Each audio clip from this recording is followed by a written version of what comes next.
સોમનાથમાં કોળી સમાજની જગ્યા ઉપર ડિમોલેશનનો મામલો કે જેને લઈ કોળી સમાજમાં આક્રોશ જોવા મળી રહ્યો છે। છેલ્લા 2 દિવસથી આંદોલન ચાલી રહ્યું છે। ધારાસભ્ય સહિત રાજકીય અને સામાજિક આગેવાનો પણ આ આંદોલનમાં જોડાયા છે।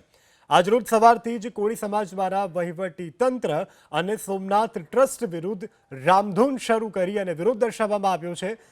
ભાઈઓ બહેનો મોટી સંખ્યામાં રામધૂનમાં જોડાયા છે અને તંત્રને જગાડવાના પ્રયાસ કરવામાં આવી રહ્યા છે।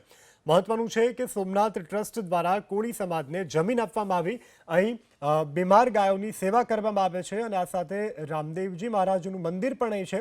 હવે આ મંદિર અને ગૌશાળા ગેરકાયદે હોવાની સ્થાનિક પ્રશાસન દ્વારા નોટિસ આપવામાં આવી છે અને જો સ્વેચ્છાએ દબાણ નહીં હટાવાય તો બુલડોઝર ફેરવી દેવાની નોટિસને લઈ કોળી સમાજમાં આક્રોશ છે। આ સાથે ધારાસભ્ય વિમલ ચુડાસમાએ પણ આ વિરોધ કરતા લોકોને સાથ આપ્યો છે। તો આજે લોકોએ રામધૂન બોલાવી વિરોધ દર્શાવ્યો।